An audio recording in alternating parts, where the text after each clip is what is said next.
Mhm.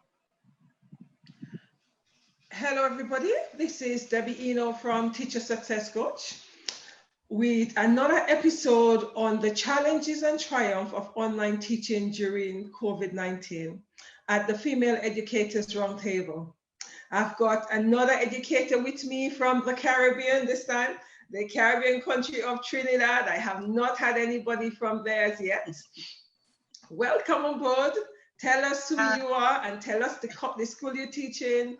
You know, you could give us the name of the school if you want to and the age of the children. Thank you. Okay, good afternoon, everyone. Greetings from Trinidad and Tobago. My name is Alicia, and I teach at an all-boy primary school in the capital, Port of Spain. I have been teaching at that school for the past September will make it 18 years. I've been teaching all boys. I'm actually in the teaching service 23 years.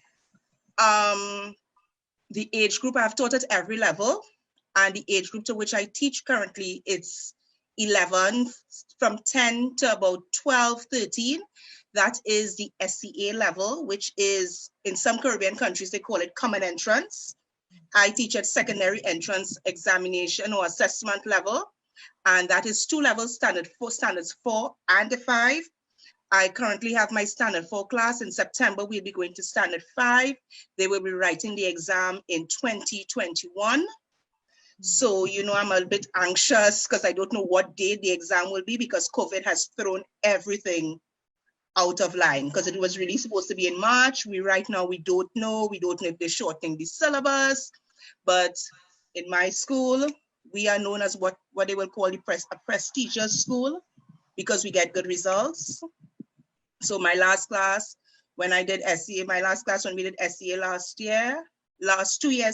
cycle, half of my class went to colleges. The others went to 5-year schools. So our school does pretty well. We have over 60% going to colleges, boys, of course, and the rest go to 5-year secondary schools. So that's a little about me and what I teach. With the boys, I teach all subjects. Okay. I teach all the subjects. However, for the examination, they will only be assessed in language arts, mathematics, and creative writing. So come to standard 5, we will be focusing, although I teach all the subjects in standard 4, come standard 5, we teach the children to pass an examination. Okay. So you basically teach to the exam syllabus, right? Not really, because we teach an exam syllabus, but we also teach science and social studies, because those are skills as well, because you don't know if comprehension in the comprehension passage is going to be science or social studies related. So you have to make sure the children have a wide experience and for them to understand life. Life doesn't stop, their education does not stop at the end of standard 5. They go on to secondary school and they will be doing science and social studies. So they will need a previous knowledge to rely on when they enter the secondary school. Okay. Thank you for that and welcome. And thank you for taking the opportunity to come on the program, and thank you for accepting my offer to come on the program. That's not a problem. Right. You teach. I have not had anybody I have not had any teacher who actually taught all boys. So it'll be interesting for you to tell us, you know, your experience of teaching online the group of boys, especially that age group. What has it been like? Well, seeing that I've been teaching boys for the past almost 18 years, it's something like, that's what I know now. You know, anything else would be abnormal to me. Boys I like teaching boys. Let me just put this out there. I really do enjoy the boys. The boys, if you reprimand a boy, in Trinidad, we say buff. If you reprimand a boy, he is reprimanded, 2 minutes later, he forgets. Whereas you find when girls do it, you find girls keep you in mind because they would be angry for the day. Boys, 2 minutes after, miss, what I could do for you? Miss, you want help in anything? So boys don't really take that. They don't really take these things on. Boys have a different kind of energy. So before I start to talk about like my online experience with boys, I need to preempt it with my physical interaction with boys in classroom setting. Okay. My reputation precedes me being in the school for all these years. I'm known as one of the strict teachers. I'm small. I'm 5'2". I'm 5'2". Some will argue I'm 5. I claim 2 inches. You're little. However, I am smallie. I'm not a wide person. I am really small. So I have to have something that will command or demand respect from the children. I don't say demand because demand sounds like you're begging them to respect you. You command it. Your presence supposed to command respect. I have a big mouth. I can be very loud. I am a person to my word. In that, if I say I'm going to do something, I will do it. So a previous principal some years ago told me that, Alicia, if you are making threats, do not make any threats that you are not going to follow, you are not willing to follow through on. Because the children will lose respect for you. So when I make my threats, I am following through on my threats. With that being said, although that's the threat part, I am very cool. I think I'm hilarious. The boys always laughing.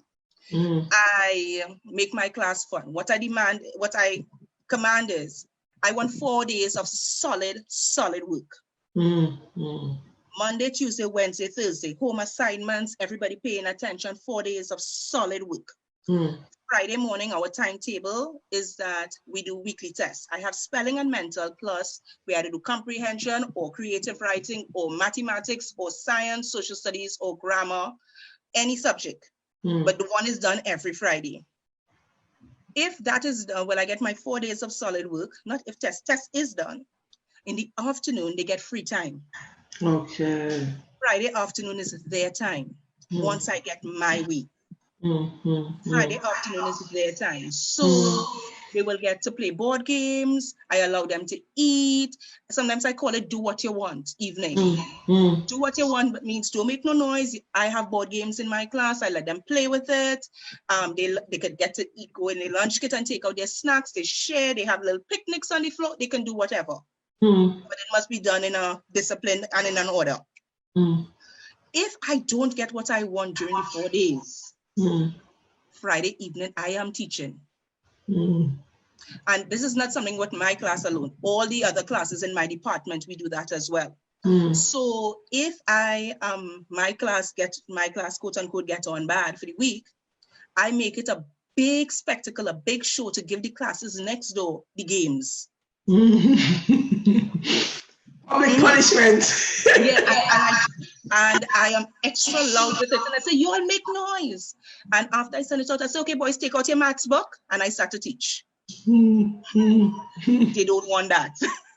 Exactly, yeah. Boys don't want that because boys, so you have to let them know give and take. Also in my class, I am the kind of person who's like, there's only one basic rule. The basic rule is I must be happy.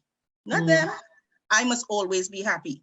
What makes me happy? Discipline, obedience, do your work. That's all I ask for. And these are the things when they do that the 4 days of the week, that's why they are treated on a Friday. Sometimes I sponsor the snacks. So when we do that now on the physical classroom, let's take it to remote. They know the same rule applies. So when they start, they know the same rule. They know me. The same rule applies. So I get 4 days of solid work. Friday morning, we do spelling tests. I will get into that later on. Friday morning, we do our spelling test, our mental test. We don't do any other subject. We just do spelling and mental. And then Friday evening, I come on Zoom, and it's either they get to talk to each other, or I dictate a game of scavenger hunt. I give a game of, we do exercise, we do dancing. Wow. Even some of them, they show the animals, all these things. So, but it's a give and take. And children have to be taught that in life especially. It's not always what you want. To get what you want, somebody has a higher power than you. You need to satisfy that. So in order for them to get what they want in society, they need to follow the rules of the government. They need to follow the rules of the country, and possibly they can get what they want. They could have one person who could mess it up for everybody, but that's life. Yeah, that's very true. That's very true. And it's boys. So you have to teach these boys because they are growing up to be men. Yeah. That is what we fail to realize. And I find myself telling parents, sometimes I'll pull a mommy aside and say, Mommy, when you were looking for daddy, you wanted a mommy's boy? And she'll watch me. She'll say, of course not, miss. I said, so why are you creating that for somebody girl child? Why you are smothering him like that? Let him carry his bag. Let him stand the consequences to certain things. He made that decision. Let him stand the consequences. Let him be responsible. Miss, but you know you have to clean him up. No, you make your mess, you clean it up. Exactly. Yeah. So you have to teach boys. You have to teach boys. I am not a man, but then I know what I want in a man. So therefore, I have to teach my boys not just academics, but you have to teach them about life as well. Because in teaching college, we learn something about you teach spies. What spies is? Spies is you teach them social skills. You teach them physical activity. You teach them about the body. Intellectual, academics. You teach them about the emotional part. It's okay for a boy to cry. It's okay for a boy to feel hurt. Exactly. Yeah. I totally agree with you there. And you teach them also spiritual. Right? So all these things you have to teach. As for me, as in a primary school class, all these things you teach. I give my boys a lot of talks. Somebody will find, you hear what you're telling the children, but hey, I teaching boys. Boys, when they meet other men, some of them could be cruel. I don't need a boy crying every time somebody tell him something. He must not learn his water off the back. He must learn that at an early age. So I would draw, there was an instance, I draw something on the board and they're like, oh gosh, miss, look at that. I said, just pretend. Well, they know I can't draw. So one boy called, way boy, that real abzucky. And I said, like your head. And I turn around, I say, you walk into that? He said, yeah, miss, I walk into that. Let me walk back out. So, you teach that. So he learned now, somebody else would have cried. Yeah. But he learned now, just laugh it off. Because that's life. People will give you talk. People will say things that will hurt your feelings. What you going to do? Get vexed and cry at everything? So that is me in teaching my class. I am very, I like to control things, but yet still I give my boys a lot of freedom once I get what I want.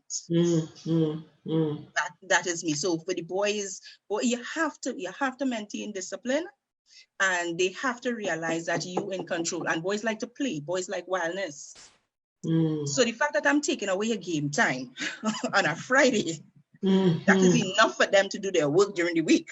Yeah, exactly. They'll have to step up, isn't it? Or else you don't get it. Yeah.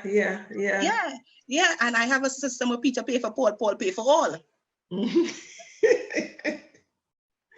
When the government want to issue a state of emergency, because some people, let's say some people not wearing masks now, and they decide to lock down the entire country, are they only locking down the places where people wearing masks? No, everybody getting it. Yeah. Peter pay for Paul, Paul pay for all. Learn to deal with it now. Yeah. That's very, very true. That's very true. Learn to deal with it now. Some may disagree, but it has been working over the years. It has worked. You get the boys, and I always let them know you have to respect your teacher, you have to obey, and all these things. And even when they move on from me and they come back, they say, Miss, you know what you're saying is true. When they have the teacher, and the teacher seeing that you're obedient and listening and doing your work, they treat you differently in secondary school. Yeah. So you teach them all these things. So they learn life skills, they learn spirituality, they learn everything. And it is very important, you see. I like when you say in terms of, the boys need to be, parents need to start letting go now in terms of how they deal with the boys, because in terms of no woman would want a boy who will not be cleaning up after himself.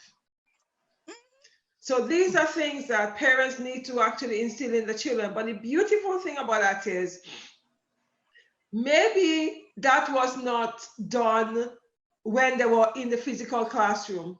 But what is so beautiful, COVID have actually forced all these parents now to be at home with their children. So they're now seeing what the children truly is about and what the children truly are capable of doing.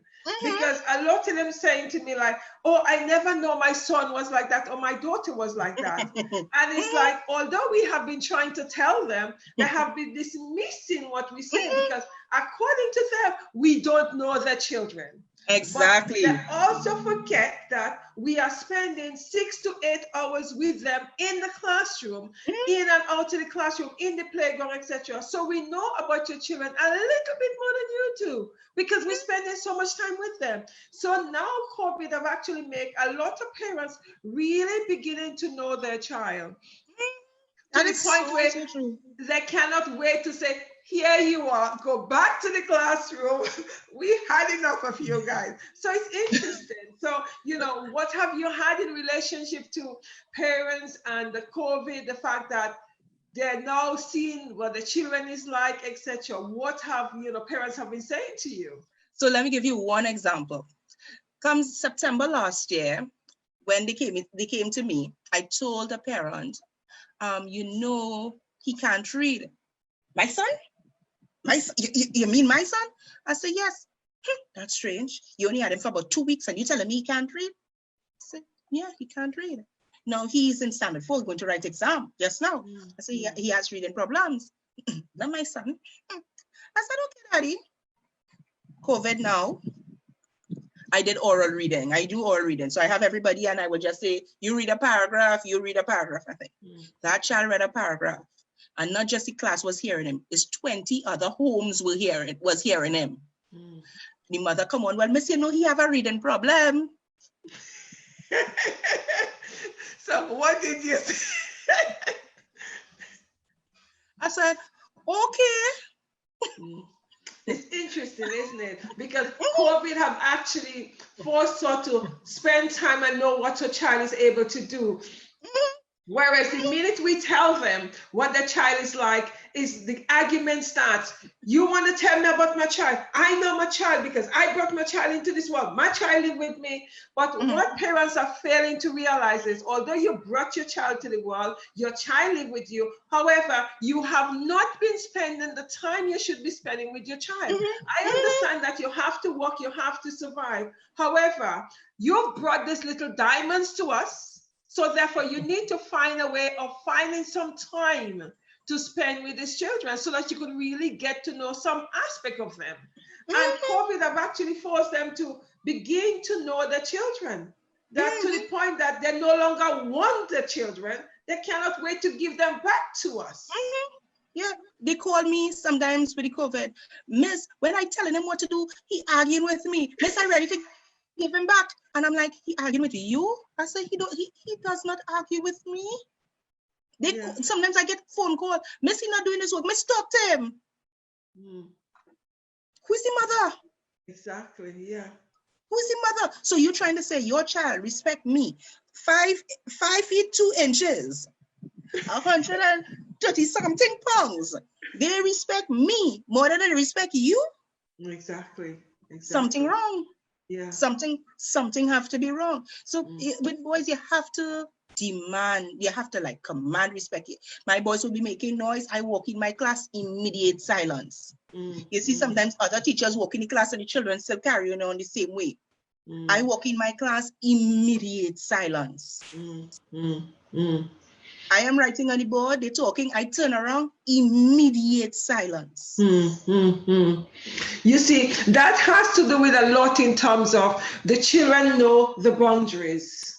And it is so very important that students, children know boundaries. When they don't know boundaries, therefore, you'll have quite a lot of behavior issue. However, it's also the way by which you deal with the behavior issue as well. Because you see, it's also making the children realize that, okay, I might be, or I am the teacher. At the same time, I also need you to respect me and I respect you. So it is a dialogue. That's the issue, you know, and it's a matter of also valuing the children, because I've had a lot of teachers have said the same thing to me. Why is it that this child that, you know, we were told has behavior issue, but when this child is in your class, the child is working? How you treat the child. You need to remember that this is a little person as you. You're just a bigger version. And sadly, as much as I am passionate about education, etc., we also know that some educators who, the manner by which they treat the children is got a lot to be desired. And it also connects to the behavior issue they would get with the children. Exactly. Because you need to think in terms of how you are speaking to them. Words are very, very powerful. So if you're going to speak to a child in a very demeaning way, you cannot expect that child to respect you. That child is going to hate your class. I agree. And as I tell people, I say all sorts of things. The boys and them just watch me and laugh. I mean, sometimes I'll say something and 2 minutes later I'll bawl. I really say that, boy? And they will real laugh. Mm-hmm. Because sometimes, but I will never call somebody foolish or stupid. Mm-hmm. Yeah. I will never, ever call somebody foolish or stupid. I will say something like, you write that? Seriously? You really think so? Watch it good. And he'll watch me. I say, you see that mistake there? Yeah, I say, you're sitting on it. And he'll watch me and laugh. He say, okay, miss, I'll take the brain from off the teacher and put it in my head. Yeah. And I watch him. Good job. You know? Yeah, exactly. Way to go. You see. Yeah. That's that's some of the dangers where teachers, not even only teachers, parents, words are very, very powerful, because I know for myself some of the words that have been used to me while I was, growing up in the education system, that it actually became quite traumatizing for me. And years later, you actually carry that label, you carry that program. And it takes a while to actually get rid of it. So as a result of that, you become very careful. And I constantly say to my teachers that you need to be very careful as to the words you use, because it can be quite damning for a child. Although for you, you might think, well, why would that child take that on? But the child is taking it on, and that whatever word you've said to the child, it then becomes that child's reality. And it becomes the child's self-fulfilling prophecy, because teachers are failing to realize how powerful they are. And I keep on saying that on the platform constantly. The power of a teacher exceeds the parents, as you've just given the example. The child would, pay attention to you and listen to you, that in a lot of cases, pay attention to the parents. The power of the teacher cannot be underestimated. So let me just give it another example with boys. With that, a boy, if you keep on telling some boys certain things that they find degrading to themselves, they find you are hurting their feelings, a boy will get mischievous. A girl will get vindictive. A boy will get mischievous. So let me give an example. I don't know what preempted a particular child who ended up in my class, but one of his previous teachers, I don't know what preempted what happened between him and another teacher. I don't know, but he was very mischievous towards her. And because this is Facebook Live, I have to watch what I'm saying now. He was very mischievous to her, in that she had something, how to put it? Let's put it, he was very mischievous. He did some things to her, and the rest of the class did not even tell her. She soon figured it out after a while. When he was coming by me, they said, well, he's bad news, and he's this, and all these things, and he steals and whatever. Came to me, I said, let me tell you something. I said, what you see you do across there? I said, anytime you do anything like that with me, I said, me and you going to follow bad. Right? I told him that. I said, me and you going to follow bad. Right?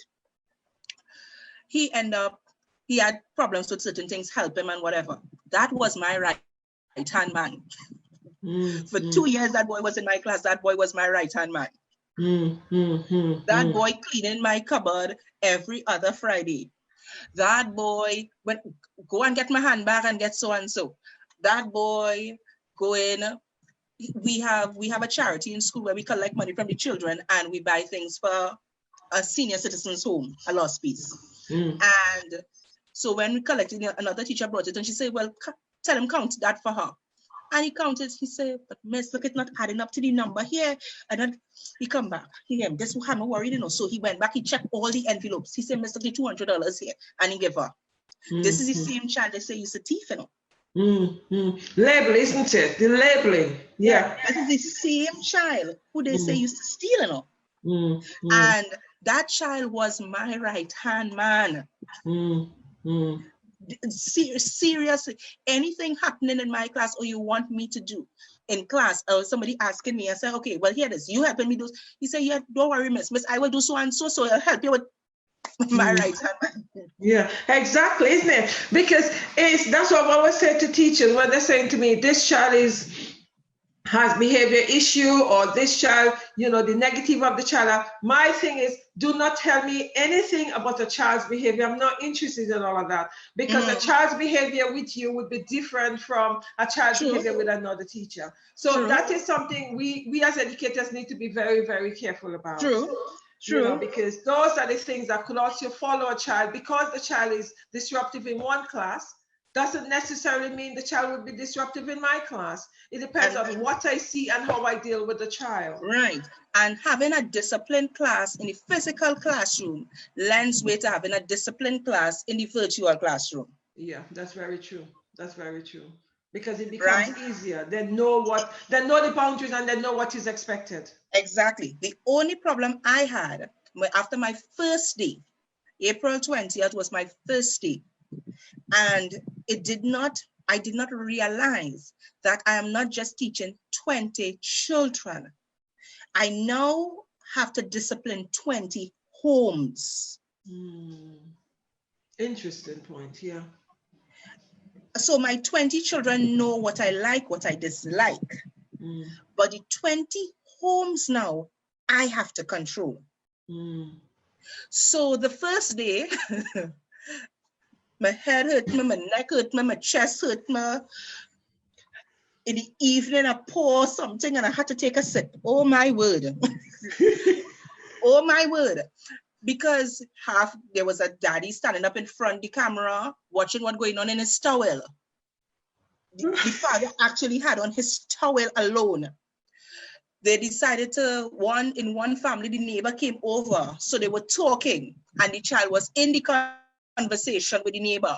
Then there was another family who was discussing what they're having for breakfast and they asking him what he wants and he's shouting what he wants and how he wants it done. And then there were other children who getting boot off and come back on, miss, I missed this, miss. And then my phone is ringing off the hook and then I am getting messages and all these things. So after the first day, so the first day was rough because I didn't realize it was 20 homes I now have to control. The second morning now, what I did is that I had a meeting with the parents. I already have the parent support since I met them in September. I have the parent support. Just a few parents, one or two parents I don't have support from, sorry.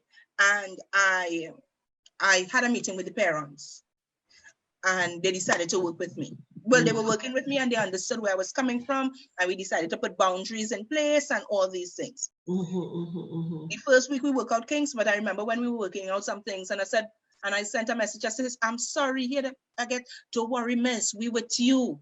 Don't worry, miss, we with you. We in this thing together because remember, this remote learning is something not just the children are learning or the parents are learning, the teachers are learning it as well. We are learning it in real time. We are not just administering academic work now. We are also now the technological person, the technological support, technological support. We have to do all those because when they can't get onto certain things, they call you and they expect you to troubleshoot it and get them back on. Right? So you have all that going on. So the first week we work out some kinks. What helped as well is every morning I sent a WhatsApp voice note because the class has I sent a WhatsApp voice note of everything that I plan to do for the day. So the parents were fully aware of everything I do for the day. When the child have to come on, and parents know, I will tell them when they slip up. Yeah. I will tell you when you slip up. Yeah. I will, and they know. They say, Miss will buff you when Miss will buff parents as well. Yes, I will. Yeah, parents will pass on it if they do something. Yes. Yeah. So everybody is trying to be on their P's and Q's. So you realize, so I am teaching and I find somebody slouching. I will call your name. All of a sudden you see him look up, and he looks up now because his mother now comes into the room. Right. Yeah. And I made it clear that parents, you will not send your child down a dark alley by themselves. Do not put them on the internet by themselves. Yeah. The internet is a dangerous place. And it's boys. They're curious. Yeah. Curious. They think they could figure out and find any and everything. Yeah. So I need you to monitor. I had many classes where parents were sitting next to them, or parents were opposite them, or parents in the room somewhere. Some parents put it in the room, like if they're in the kitchen and they're in the living room right there.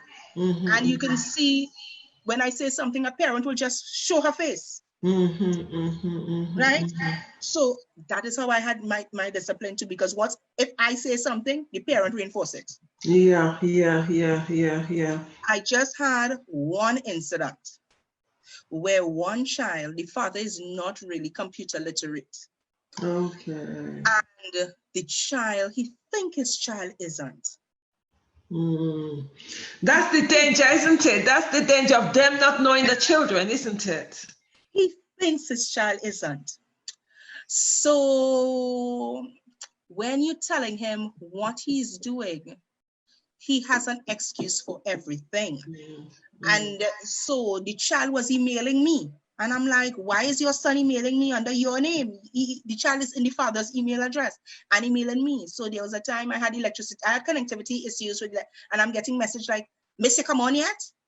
An hour after, Miss, you come on yet? An hour after, Miss, you come on yet? And I had to tell the father, Miss, I don't know what you're talking about. Miss, but he was just trying to find out some information. So the father made an excuse. There was another incident where the father, I talking to the father about things the child is doing. And the father watched me and said, Miss, I realize you're real focusing on my son.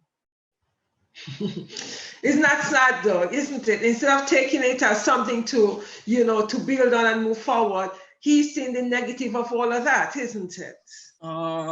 Yes, but he didn't know Miss will not focus now. Wow. Because if Miss focusing too much and Miss trying to show you the betterment and trying to improve on your child, then I don't know how you can get me in trouble. So Miss has to cover herself now. Yeah. Whereas all the other parents taking correction, Miss has to watch herself now with you. Yeah. Because we in a world now where parents and children have all the power over teachers. Yes. So I have to be very careful. Yeah. Even after now, I finished on my online platform, we finished. And so I called the father to tell him about the stationary list for next term and whatever. So I'm explaining it to him because he's not on WhatsApp. He doesn't, he has to go by somebody to access the email and all these things. And I don't know if he will access the email. So I called him and I'm speaking to him. He said, well, Miss, ain't you just finished? I know you were finished last week. I said, what? He said, Miss, ain't you finished teaching last week on the 26th? I said, no, I finished on the 12th. He said, wow. The son is telling him that I have been doing work every day with him. Wow. Now, I use two platforms, Class Dojo and Zoom. So the Class Dojo, what Class Dojo does, it allows you to see when somebody views the messages or whatever. So I had a meeting with the parents and I took time and I wrote out everything. I saw this parent viewed it. Okay. I saw the parent viewed all the exercises I put up for the children for the vacation. The parent doesn't know anything about it. It's the child in the parent's account doing it. Wow. You see, there it is again in terms of how parents are monitoring their children on the internet and how much the parents actually know the children, isn't it? Mhm, mhm. So, and when I showed him that, he said, Miss, I know it's not the ideal situation, but I don't worry, I will deal with it. Mm. And I know he's not dealing with anything. Yeah, yeah, yeah. So what am I to do now? Exactly. There's nothing you could do. You know, you put it out to the parents. The parents now have to take responsibility. You know, that's the issue with the online platform. As educators, we could do so much because the children or the child is in the home with the parents. We're not there. In the physical classroom, we could actually, you know, control that because we write by the children or the child. But in the online platform, there's no way we could do any of that. That is now the parents' responsibility. Exactly. To decide how they're going to look at that. Yeah. Yeah, it's really difficult. That one with that parent, that's the only challenge. Well, not the only challenge, but he was the one in denial. Here's the problem I had though with parental support. I had too much parental support. Really? That's interesting. What do you mean? Explain that. Explain. So you see how I talk about parents doing everything for their boy children? Yeah. And maybe parents realizing their children not so brilliant or academically inclined, and therefore they're somewhat embarrassed when the child has to answer something and 20 different homes hearing them. Yeah. So you have questions will be asked and child does this and then answers me. Mental test, you will get this.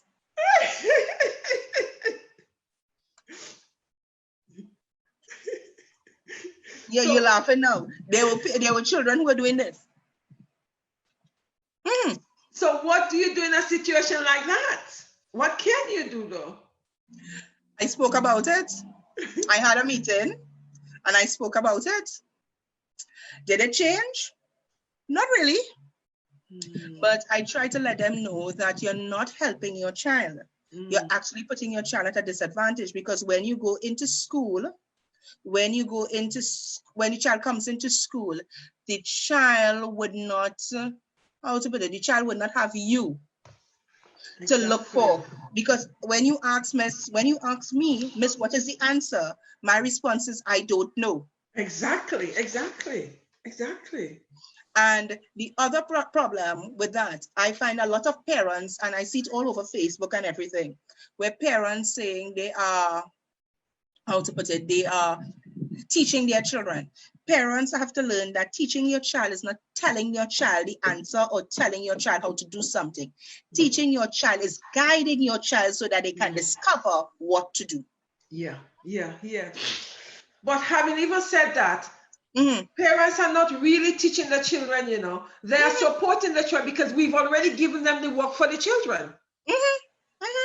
You see, all they're doing is guiding and supporting the child because we're still planning the lessons. So when people saying about parents are teaching the children online or homeschooling the children, it is not homeschooling. Homeschooling is when you are having to think about how you are going to teach them the maths and the English and the science and what you're going to do for them to understand it. We are giving you all the resources and the material. All you're doing is guiding your child or explaining so that your child can understand.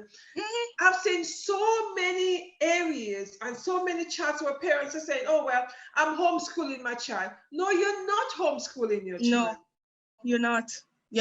You're supervising. Exactly. You're supervising. Yeah. That's all you are doing. You are supervising, because so what I do, I used to meet my children twice a day, sometimes more than that, sometimes less than that. Twice a day, 9 a.m. and 1 p.m. Okay. 9 a.m. when I meet them on Zoom. However, I have all the notes already put out on Class Dojo. The links to all the notes, the exercises, and the videos, the YouTube tutorials. So I will teach, let's say I teach math, division of decimals, whole number being the divisor. I am teaching that. I teach it. I had a whiteboard, and I teach it, and I put the computer there and whatever. After I teach it, I send you to Class Dojo. You have a video tutorial on it. So you get it twice. I give you a note, and I give you an exercise. Okay. When you finish, you take photos of the exercise and the note, and you post it up on Class Dojo for me to look at. Okay, okay, okay, okay. And I did that for every subject. So that was not no little bit of work.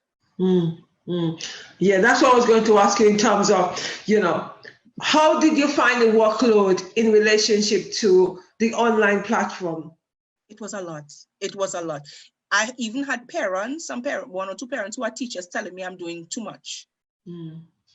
It was a lot because I will find myself, I'm up at 5. Wow. And I am sitting in front of the computer. Okay, I have a note on the prepositions to do. All right, I'm going to do prepositions of place. So I get my video for prepositions of place. I put that on Class Dojo. After that, I start to type out the note. I will have a definition for at, on, in. Right. Not preposition of place, preposition of position. I will have definitions and examples of all the different prepositions of position. Place, position, all of them. After I have all the definitions, then I have definitions and examples. Then we give an exercise. You see, that's the thing, isn't it? Because with the physical classroom, because we're there with them, we know what understanding have taken place and what learning have taken place. But when you're actually on the online platform, you have to over-deliver because you do not know how much of what you've given them they've actually understood. And I have to preempt it. And I know to myself, those long notes I wrote there, my boys could care less about those long notes. They didn't read it. I know that. Yeah. I know that for a fact. I know that for a fact because I know the boys I have. Yeah. But I have to do it. Yes, yeah. Shouldn't care. I have to do it. Because I know, I don't want nobody telling me, well, miss, I didn't know what that mean. Yeah. Because I will say, but look at there. Yeah. And I will get, oh, that's what it is. Yeah. You know? So I know when I go back to the physical classroom, my first step is to go over what was done. Yes, yes, yes, yes. And I think for all of us educators, as much as we taught on the online platform, we still have to go over what we taught to ensure that they are greater understanding of what we taught them. Because we cannot say, okay, we taught you on the online platform, so therefore we are going to run with it. Because it was a new setup, there have been a lot of challenges that we're still trying to rectify on, you know, online. Yeah. Yeah.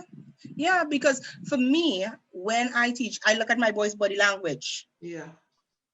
I look at body language and I can read your body language. I know all those who, when they reach disinterested, when they think they reach their limit, when they don't understand, their face turns a certain way, they sit differently, they shift in the seat. I know that. I look at my boys. I know my boys.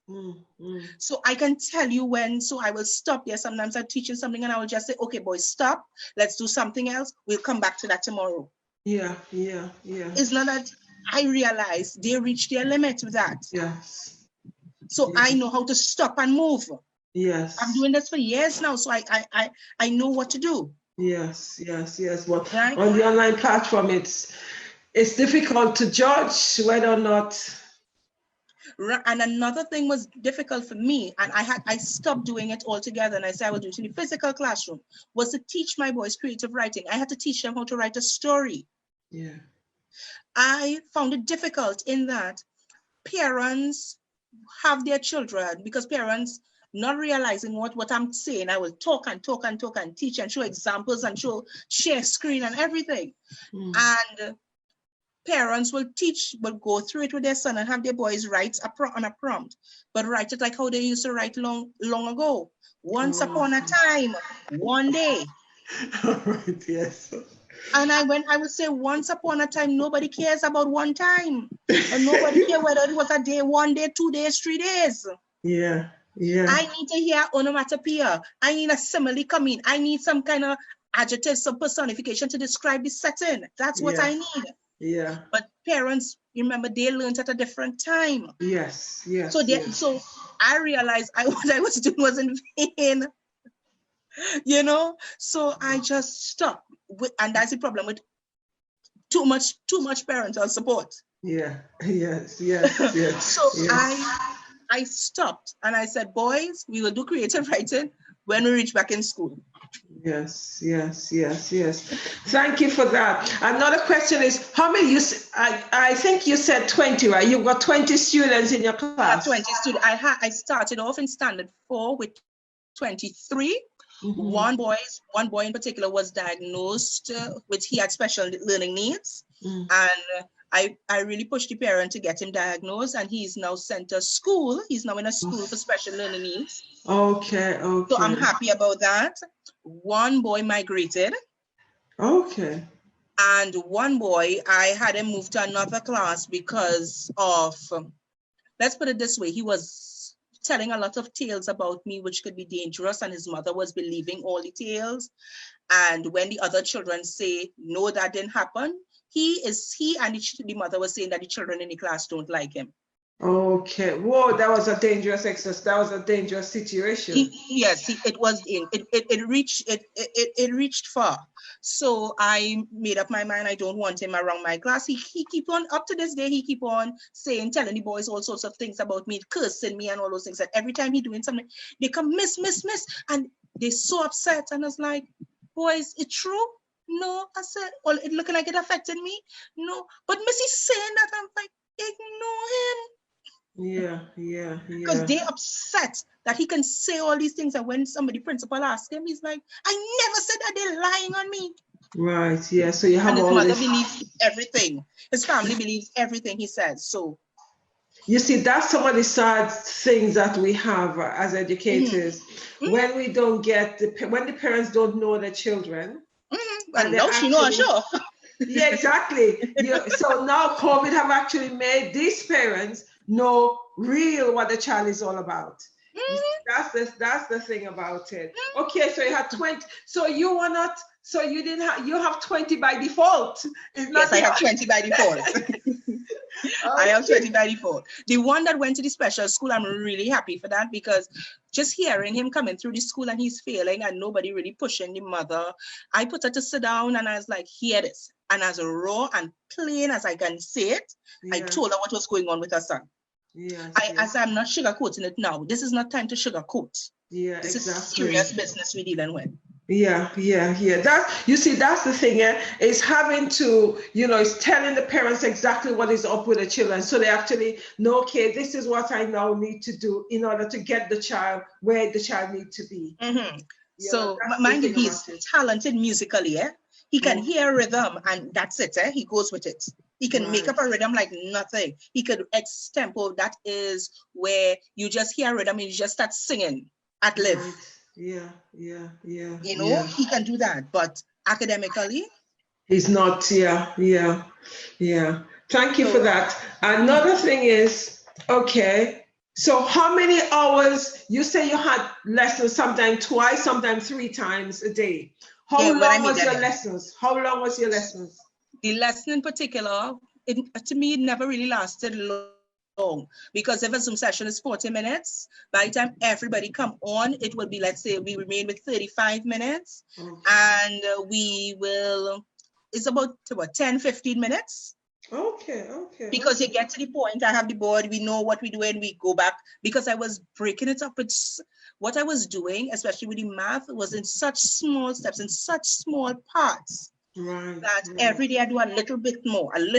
So it was easier for them to follow. Now, if I was in school, I would have finished what I did in 2-3 weeks. Okay, yes. But I broke it up so small, in such small parts, that they were able to move on and get where I'm going and how I'm moving and everything. So they were able to preempt what's coming up next. Okay. And it was easier for them. Okay, so would you say that was a result of teaching online? You were forced to do it like that? Yes. I usually break up things small, but not so small, not to the extent that I did online. Okay. So that is maybe one advantage. And they say they understand. Some of them, when I see their work, I have to call the parents and say, tell them do that over, or talk to them on the phone. No, check, come back up on Zoom. Let's go through this again, and something like that. Yeah. Okay. So how was your attendance? My attendance was good. Just one boy did not get on. Just one boy in the class who did not get on the Zoom. However, the class dojo, everybody did the work. Not did the work, I should say. From what I have seen on Class Dojo, everybody had access to what was done. So everybody viewed it. Okay. So whether they did it, yes or no, because I will see just a few children will hand up their work. Right, yeah. And it's always, you know who are the children in your class who will stand out and who are the parents pushing them. So just a few of them will hand up their work every day. Yeah. Right? And to those children, I was calling the parent and saying, Mommy, good job. Okay, that's fantastic. So which means, exactly, they feel that at least their hard work is being, acknowledged, which is very good. Yeah. So that's what I was doing. The parents who were doing a good job, I wasn't telling them anything. Right. Because it could have gotten ugly. Yeah. That's very true. So in the morning, how do you start off your class in the mornings? The Zoom, I will start with a prayer. Okay. Because I teach in a Roman Catholic school. Okay. I teach in a board school. Right? So I will start off with a prayer. I'm Roman Catholic. So I will start off with a prayer. And then we will we move on to our lesson, what we're doing for the day. But they already know what we're doing that morning because of the WhatsApp message the parents will Okay, yes. So they already know, so they will come with their books or come with whatever I have in mind, what I'm going to do. Right. So they come with that. Right. And then when they go on Class Dojo, they see all the different exercises I put up for the morning, and in the evening, all different exercises. I've sent the answers for the exercises the following day. Okay. Yeah.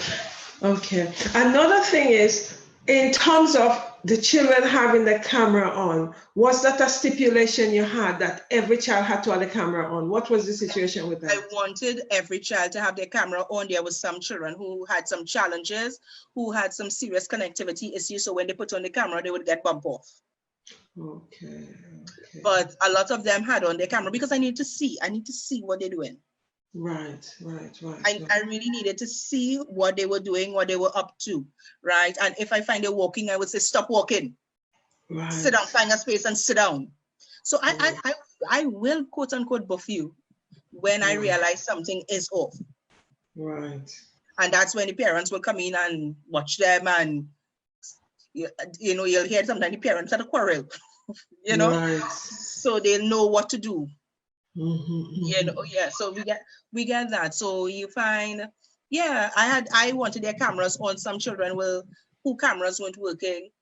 Incidentally, the child who I spoke about, the father who said I was focusing on his son, his camera, the child told me the camera isn't working. However, Friday evenings when we were playing, the camera magically started to work.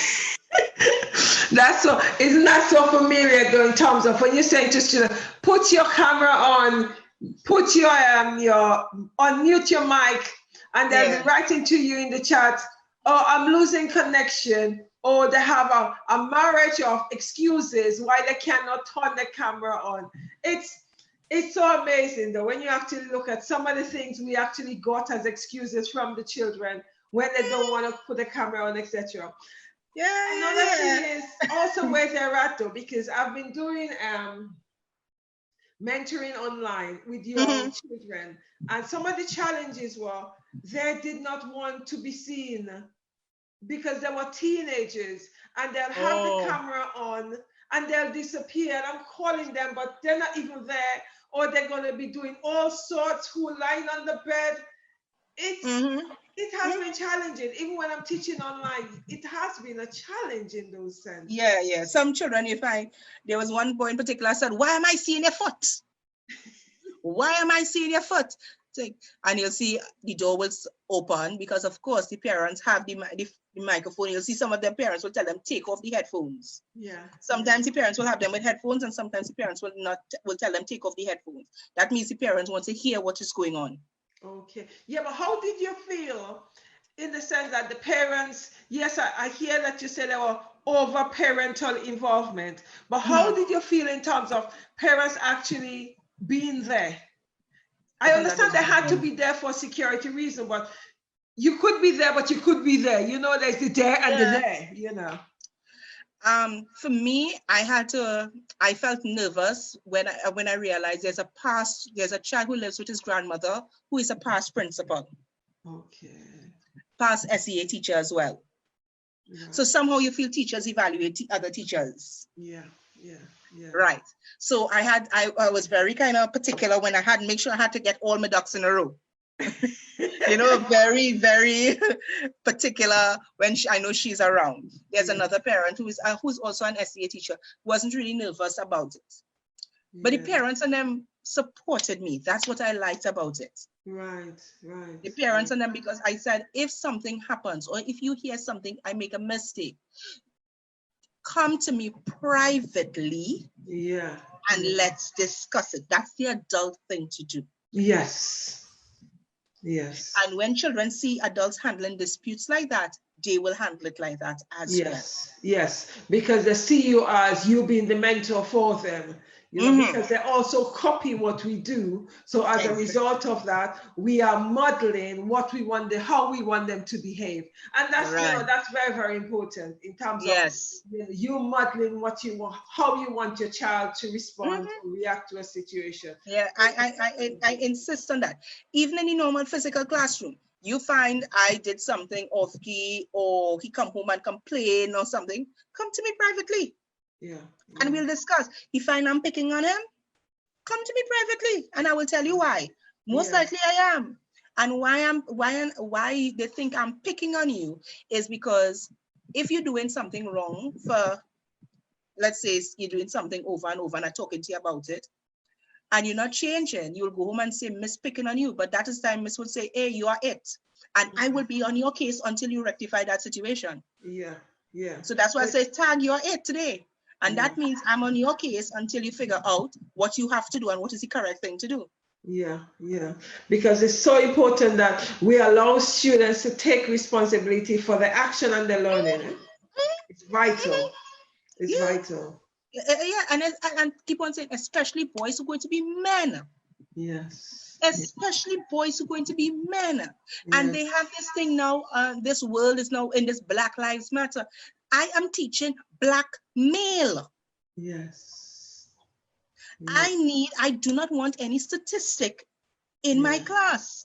I do not want any statistic that I have passed, that have passed through my hands. I do not want that. I want successful Black males. Yeah. And I demand excellence. I remember when I first entered my school, the vice principal at the time, that was since 2000, I went there 2002. And he watched me and told me, he said, Lissy, your standards are too high. You need to tone it down a bit. I said, that's how I was brought up, and that's how I'm going to stick with it. Yeah. I have stuck with it since. I have done some things, yes, because I do quarrel like how I used to quarrel or whatever, but still, I still demand a lot. Yeah, I think it's important, right?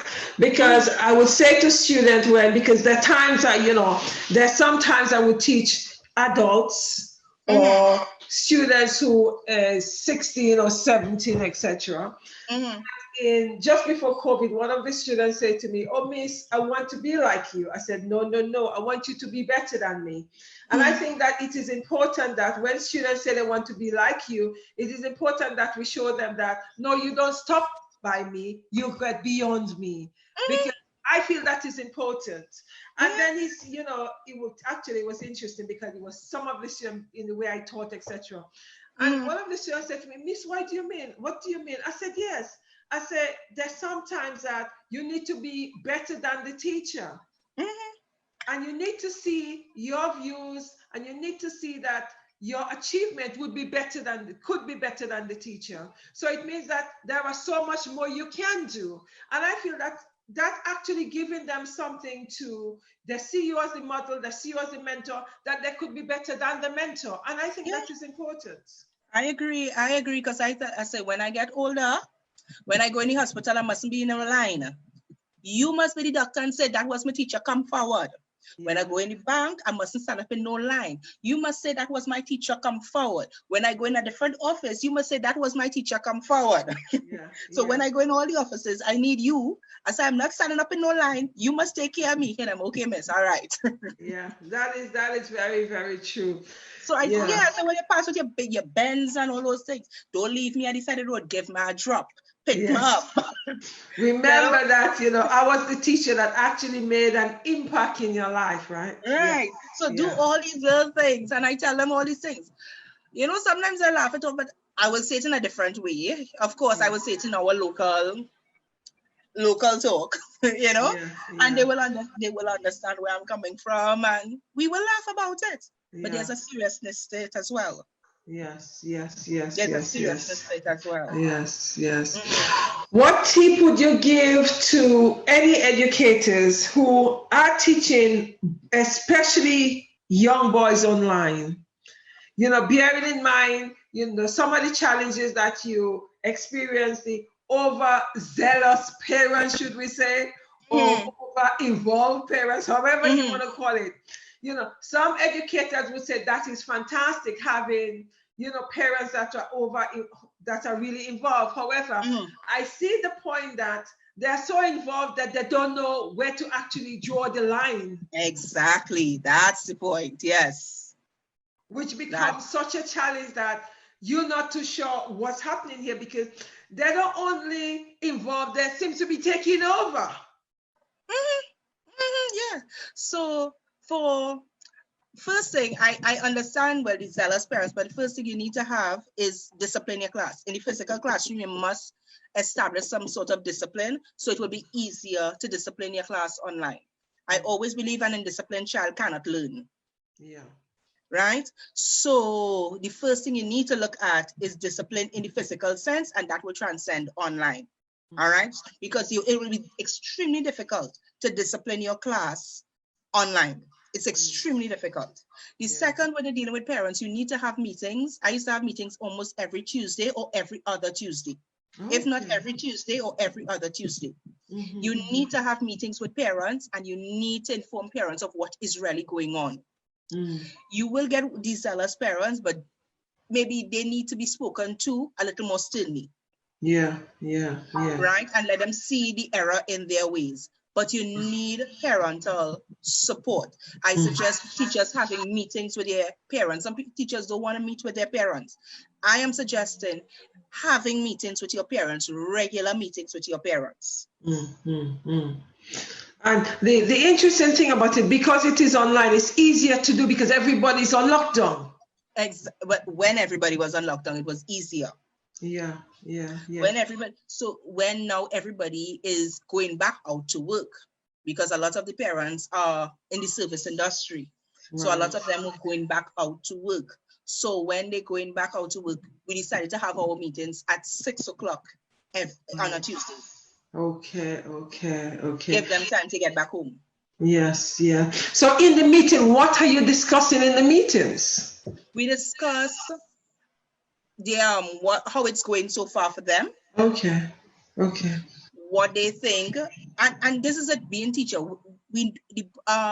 Some people feel because you're a teacher, they need to treat you like a god. I don't believe that.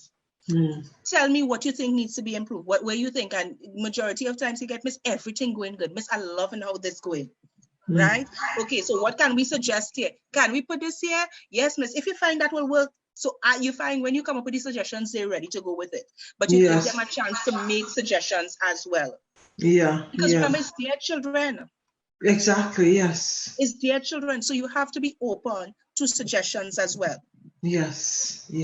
Right? So you take things. So we did spelling tests every Friday. So people will wonder how I did spelling tests. And this is where parent involvement comes in. I will have everybody on Zoom, everybody have on their camera, well, except for those whose cameras not working. And I will call 20 words. Yes. I will call 20 words. After that, We usually do 2 Zoom sessions back to back.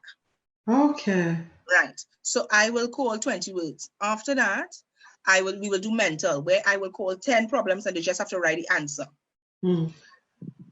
And then I will go through to make sure everybody have everything. And then I will say switch. What switch is? You get up from your seat and let your parent come and sit down. So the parents also having the spelling test. The parents are now correcting the spelling test. Okay. So I am sharing the screen with the answers. Okay. I think that's fantastic. It means that the parents are actually involved in the child's learning. So parents, so when I say switch, they get up and the parents sit down. Right. And I started, and of course everybody come in, they're not like the children.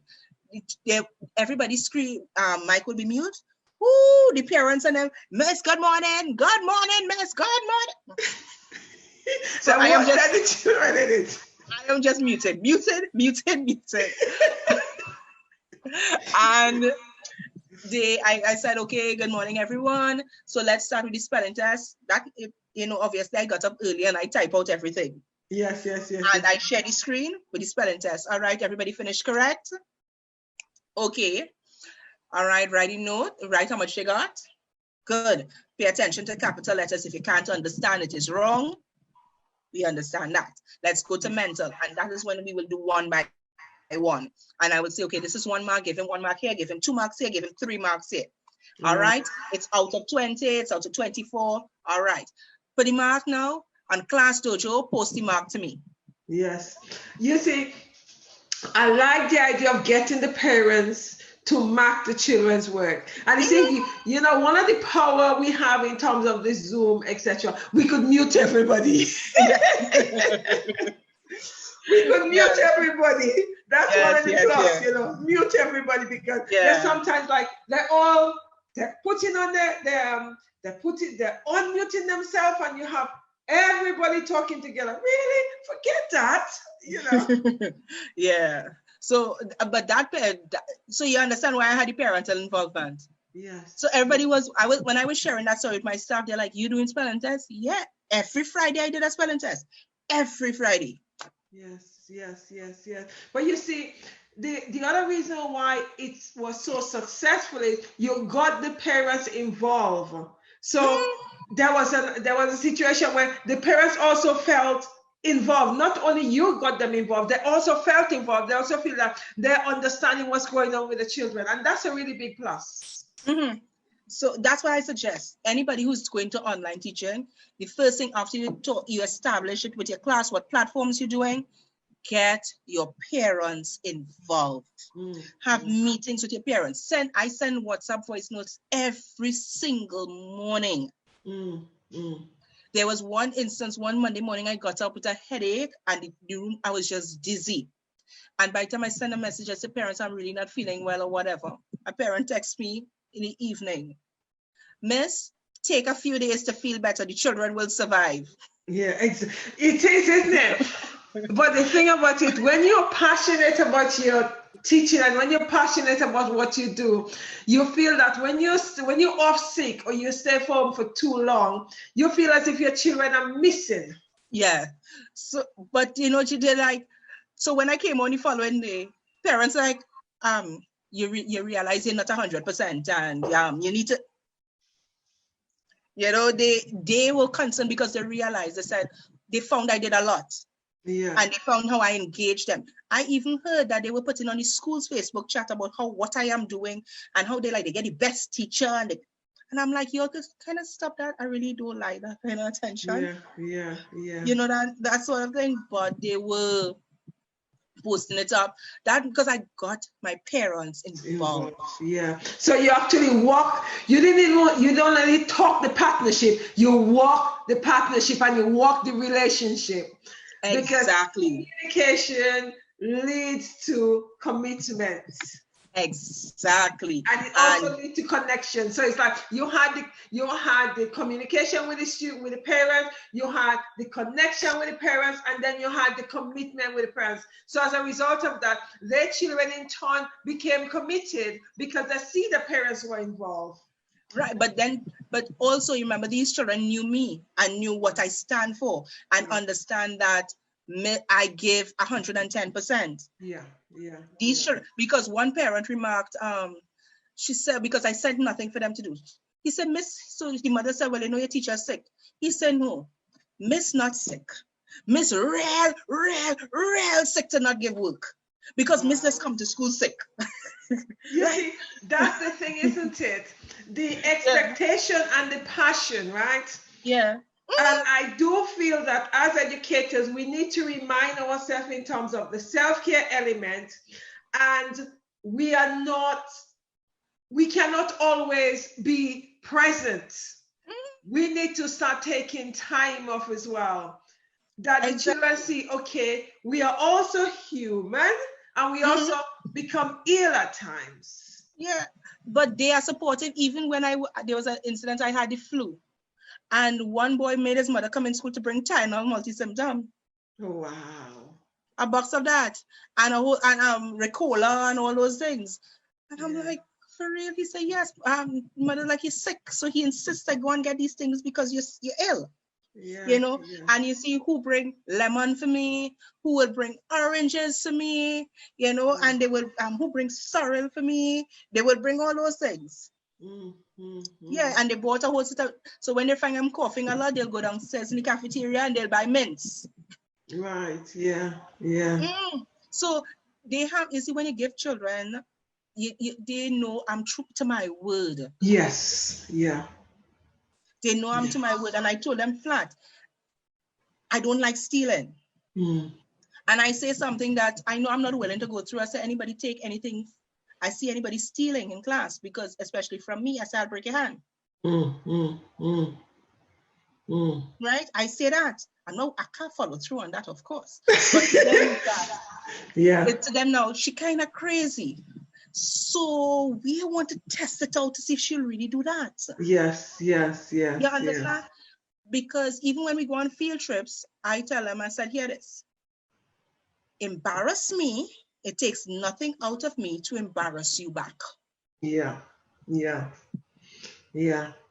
Right? And I say, I look too nice for embarrassment, so please don't embarrass me.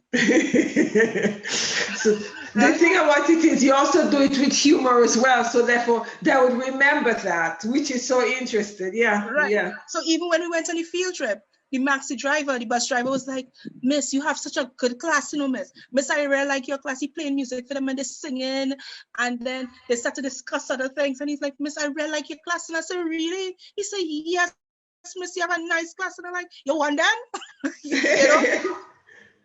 You know, he was like, and I was asked, when I got to the Maxi, I said, good morning, so what's your name? He said, I can't remember, maybe Tony or something. I said, boy, stand and say good morning to Mr. Tony. They stand and they say, good morning, Mr. Tony. And they addressed him as Mr. Tony for the rest of the day. Yeah, exactly. So therefore, the fact that you've actually demonstrated them in terms of discipline and respect, that's what you would get because you tell them from the start, Exactly. which is really interesting. And it's like the same thing you say in terms of, you know, the online setup is what you expect from them, you tell them from the start. You know, expect your camera to be on, So therefore they know, well, this is what Miss expects us to do, and that's what we are going to do because this is what we normally do. Exactly. Yeah, exactly. It's interesting. Have you got any more tips for what other? Just I really believe in the discipline issue. Let me see. You have to put in the work. A teacher needs to put in the work. The online teaching is a lot more work though. Yeah. But you have to put in the work. You have to get children on your side. Yeah. You have to get the children and the parents. And now take note, not every class you will agree with. Yeah. Not every set of parents you will agree with. Yeah. Personalities do happen. We are human. Yeah. Sometimes you get a class that somehow they're not, it's like oil and water. Yeah. That happens. Yeah. That happens. And when that happens, it's a tough year. Yeah, it is true. Right? But you have to get the communication open, get discipline, and stick to your word. Yeah. Let them realize that you have them, they have you. Because anybody says anything about me, my boys come back and tell me, you know. Yeah, yeah. Exactly. Anybody So says anything that about me. connection, isn't it? Yeah, having that Exactly. connection. Yeah. Anybody says anything about me, they come back and tell me. If an incident happens in class where somebody fight or whatever, or they tell somebody something, I will find out, because the loyalty, and I told them the loyalty in the class belongs to me, not each other. Yeah, yeah, yeah, yeah. That is so, that's so important. Okay, thank you very much. I'll just summarize. One of the Yes. things that I feel that is so vital and so important, it's fantastic because you actually have the partnership or the relationship with your parents. It is so important that we insist that teaching children, we need to have that relationship with the parents, because although we are teaching the children are theirs. So we need to have the relationship. And from the relationship also come the communication, also come the connection, and also come the commitment. It is so very important that we have those things. We have the relationship with the parents and the teacher. Those are vital, because the students, the child know that they cannot mess up because we're in communication with the parents. Exactly. You see, and that is so vital, because the minute a child knows that the parents is on the ball, the child would be looking at how and when and how they do things, because my children always know that I'm always in the school. As soon as they start going to school, that school need to know me, because and I need to know what's happening in the school. And I don't have my, the children said, "Oh, mom, are you going to go?" Yes, I need to connect with your teacher. Your teacher need to know who I am, that that's my child, and what's going on, so that if there is an issue, I could pick the phone up and say to the teacher, "Look, the child said X, Y, Z. Is that what's actually happening?" It's important. And from that, we have the, because we are now we have the relationship with the parents. So we then have the communication with the parents. We then have the connection with the parents. And then we have the commitment. Those things are so vital. And I am not saying it is always an easy journey. True. But we need to try as much as possible to remind parents they need to be proactive in the schools, and they need to know what is going on in the child's schools and what's going on in the child class. Too often parents saying, "Oh, well, this teacher doesn't like my child." Yeah, but how do you know that? Well, my child says so and so. Have you gone and connect with the teacher? Go and connect so you know exactly what is happening. We cannot leave, I'm talking we now as a parent, we cannot leave the full-time education of our children, who we see as precious, our diamond, in the hands of the teachers. Not solely, we need to maintain a relationship and a partnership. I cannot stress how important that is, because there's sometimes you could go a whole year and you might only see the same 2 or 3 parents. Constantly, they're coming to the parents' evening, they're calling you to find out, you're sending letters home or emails home to every parent, but you don't get it. You don't get the connection or the communication. So that's what I want to leave parents out there with. You need to remember to make the connection, have the relationship. Whatever issues you have with the child teacher, go and speak with them. You'll see that they're not as bad as you might think in your head. Have you got anything else, and one more point, or anything else you want to say to us before I actually close?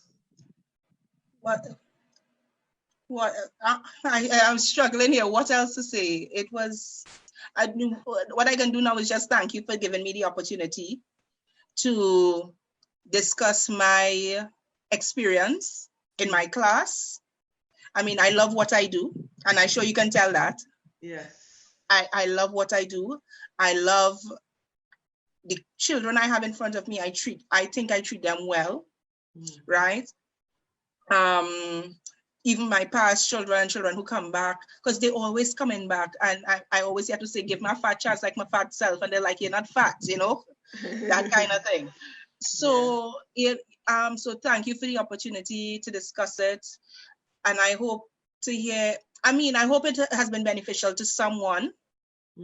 It's beneficial to someone, and the communication is extremely important, and not just to the parents and everything, because my department, what I did not mention is that my department is 4 of us in the department in our school. We met every Monday. That is so important, having the connection, especially that we are all now online platform, having the connection with your peers to tap in is so very important, because what I've also heard, a number of the other educators I've had, they all had WhatsApp groups. And it is so important because we need to check on each other's well-being, because that is so vital, especially in these times. Yeah. But we met on Teams, okay. and the meeting, people think we would have lasted like 20 minutes to discuss the work, the week or whatever. Our meeting used to go on for 2 hours, because we're talking about all sorts of things. Because remember, we're not with each other. Exactly. Yeah. So we're talking about all sorts of things, and I really enjoyed that one. Yeah. Having the support from my department, like the other 3 members of the department, having support from friends who are teachers, having that support really, really helped. Yeah. It does. It really does. Yeah. Thank you very much for actually accepting the opportunity to come online to share your experience of the physical classroom and then transporting it to the online classroom. It was fantastic, especially the fact that you taught boys, showing a different dimension on the other educators I've had who taught mixed classes, etc. But what is left for me to do is thank everybody for tuning in or looking at the replay, etc. I also would like you to comment, share, and like, please, so that we actually share the words in relationship to the female educators, some of the challenge we've had, and also some of the enjoyment we've had.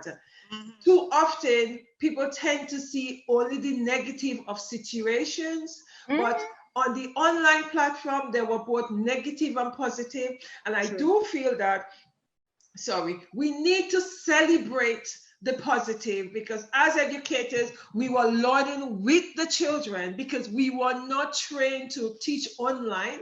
We were learning with the children. And I must say, well done, educators. Well done, guys. You guys have done fantastic.